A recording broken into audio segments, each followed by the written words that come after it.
Good day sa lahat. Ngayong araw ay nais ko lang ibahagi ang simpleng kwento na naging karanasan ko noon na tumatak sa aking isipan. Gayunpaman, hindi ko alam kung may makukuha ba kayo sa aking kwento, pero sigurado kung mawawala ang stress at problema ninyo pansamantala. Itago niyo na lang ako sa pangalang Jason. 40 anyos na sa ngayon. May asawa at may 2 anak na lalaki. Pero dahil sa family planning, nagpasara agad si Mrs. at baka hindi namin makayanang buhayin ang pamilya namin kung sakaling may dumagdag pa sa amin.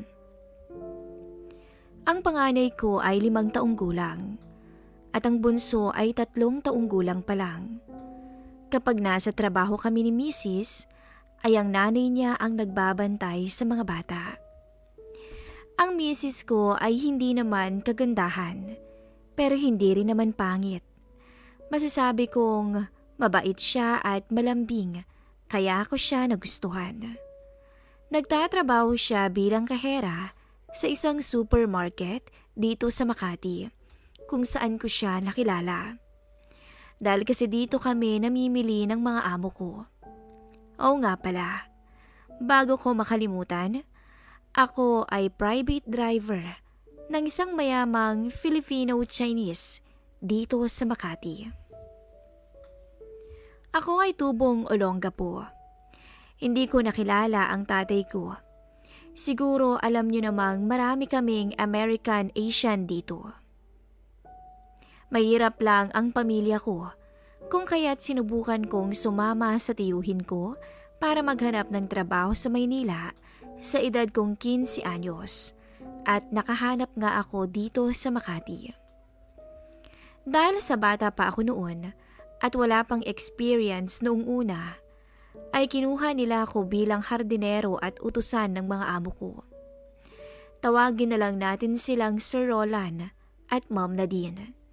Kilala sila sa kanilang lugar at miyembro si Sir Roland ng Makati Business Club. Halos 3 buwan pa lang silang nagsasama bilang mag-asawa noon nang mapadpad ako sa lugar nila. Mabait naman ang mga naging amo ko sa akin, kaya laking pasasalamat ko talaga. Makalipas ang 2 taon, ay nagdalang tao si Ma'am Nadine at laking tuwa ni Sir Roland. Nag-resign si Madam Nadine sa trabaho niya. 18 anyos na ako ng mga panahon na yun. Kung pagmamasdan si Sir Roland, ay isang butihing asawa siya. Umuuwi sa tamang oras at hindi masyadong mabisyo. Pero nakatago lang pala ang kulo niya. At natuklasan ko ito pagkaraan ng 1 taon nang kinuha niya ako bilang bago niyang driver dahil matanda na ang dati niyang driver. Nagpa siya na itong magretiro at umuwi na lang sa dating probinsya niya. Sa araw-araw na pinagmamaneho ko si Sir, ay nalaman ko ang kanyang mga kabulastugang ginagawa. Mula sa kanyang sekretarya at isa-isa niyang sales executive na palihim niyang inaasawa minsan sa kanyang opisina o kaya sa mga hotel na pinupuntahan namin. Pero nanatiling lihim iyon dahil na rin sa pakiusap ni Sir sa akin. Wala akong magawa kundi sumunod sa gusto niya.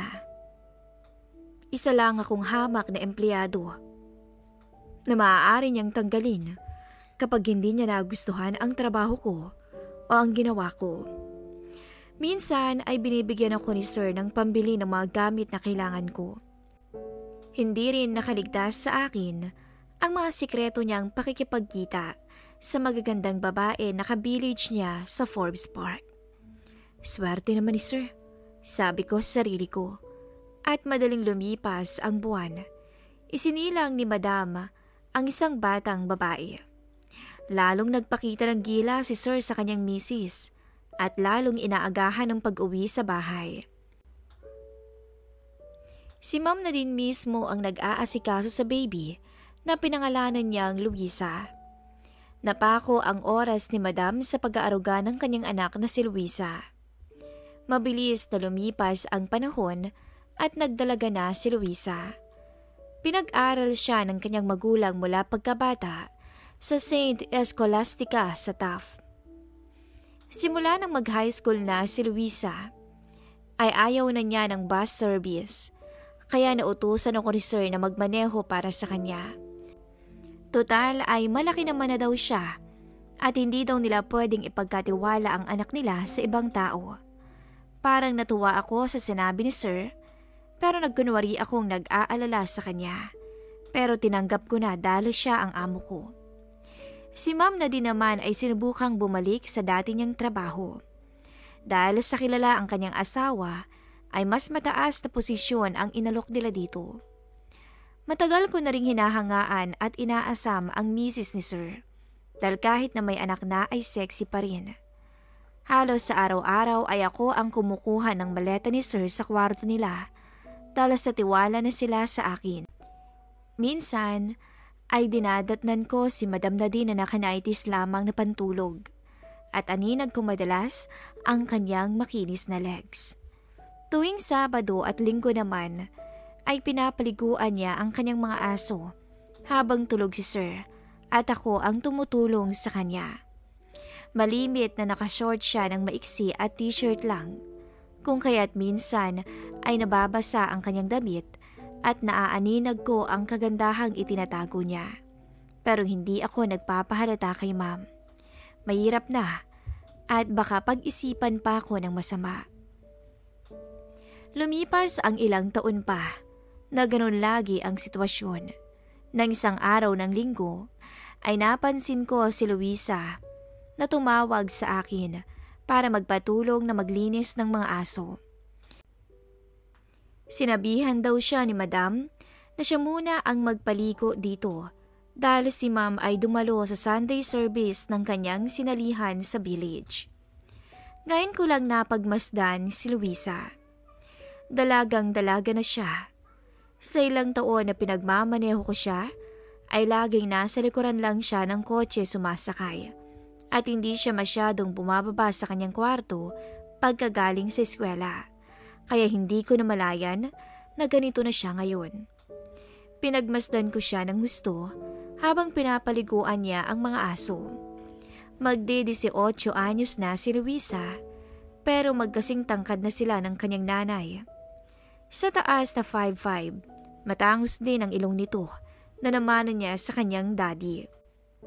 Ang kanyang labi ay napakapula at manipis, at ang kanyang mata na kulay hazelnut ay sa kanyang ina niya na mana. Nakashort siya ng mga oras na iyon at hanging t-shirt na pambahay.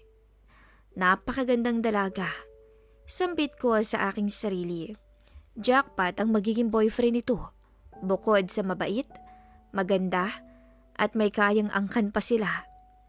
Simula ng araw na iyon, ay natuon na rin ang atensyon ko kay Luisa, kagaya ng kay Ma'am Nadine. Isang araw, nang sunduin ko si Luisa sa eskwelahan, ay nadatnan kong may kausap siyang lalaki sa labas ng eskwela.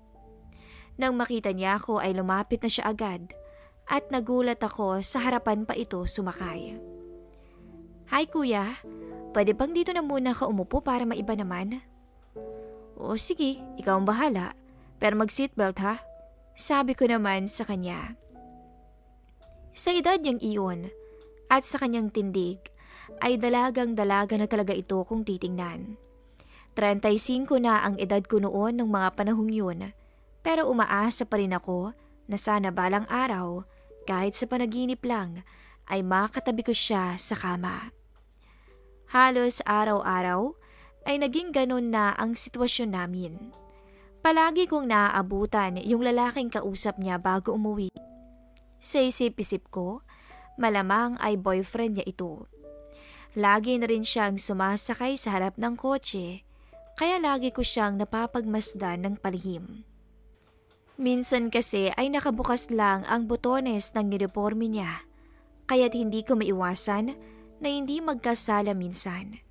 Sa kinis at malapor sila ng kutis niya, ay kahit ang katulad kong may edad na, ay matatalo at matatalo talaga ng sariling kahinaan.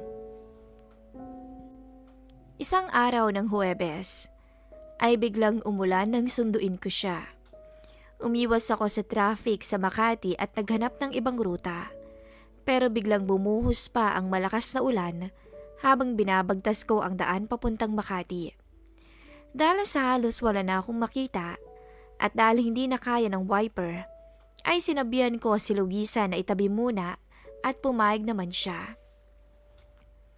Itinabi ko ang sasakyan sa may parking lot na dinaanan kong village. Maya-maya ay nagkwentuhan kami at napunta kami sa pagmamahalan at buhay pag-ibig. Kuya, kumusta na kayo ng asawa mo? Malambing na sambit ng dalaga. Okay lang naman kami, bakit mo naman naitanong? Sagot ko. Wala naman. Masarap ka siguro magmahal, no? Oo naman. Bakit kayo ba ng boyfriend mo? Nagmamahalan ba talaga kayo? Tanong ko. Oo naman. Halos mabaliw na nga sa akin yun eh. Sabay ngiti ng dalaga sa akin. Kasi maganda at mabait ka. Kaya marami pa rin nanliligaw kahit alam na may boyfriend ka na. Sambit ko. Hindi lang yun. Katawan ko nga lang yata yung gusto nila eh. Hindi naman siguro. Sagot ko. Siguro dahil sa magaling din akong humalik. Kung gusto mo, bakit natin hindi itry? Okay lang ba? Pilyong biro ng dalaga sa akin.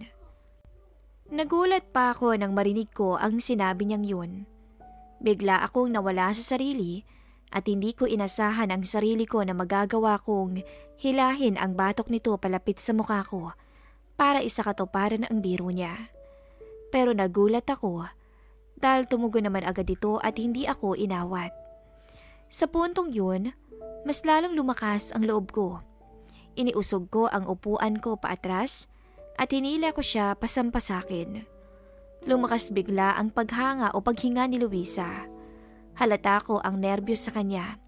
Pero isang ngiti ang bumungad sa akin na tila nagsasabing ituloy ko. Ilang sandali pa ay namalayan ko na lang na nakayakap na si Luisa sa akin kasabay ng pag-uga ng sasakyan namin. Kahit malakas ang ulan ay nakasindi ang aircon. Dalagkapo kami pawisan sa nakaw at pambihirang sandali. Ako naman ay sinamantala na ang sandaling yun dahil baka hindi na maulit pa. Eksaktong tumigil na ang ulan nang makontento at mahimasmasan kaming dalawa. Agad ko siyang pinag-ayos ng uniforme at pinaandar ko naman ang sasakyan. Habang pauwi kami ay magka-holding hands pa kami. At nang makarating kami sa bahay, bago siya bumaba ng sasakyan, ay binigyan pa ako nito ng matamis na halik sa aking pisngi at sinabing, "Salamat kuya, sa uulitin ulit." "Oo naman, basta ba ikaw eh?" Sabay ngiti ko sa kanya. Ilang ulit pa na may namagitan sa amin ng dalagang anak ng aking amo. Bago ko siya inuuwi sa bahay, ay nag-stop over muna kami at pumaparking sa hindi mataong lugar. Laking pasasalamat ko dahil hindi ko lubos akalain na sa edad kong to ay may papatol sa aking mas bata at napakaganda. Kaya doon ko naisip na napakaswerte ko talagang lalaki. Pero kahit ganun, hindi naman ako abusado dahil nang magka-boyfriend na si Luisa, ay iniwasan ko na rin ang dating pakikisama namin sa isa't isa. Hanggang dito na lamang po ang ibinahagi kong istorya at maraming salamat.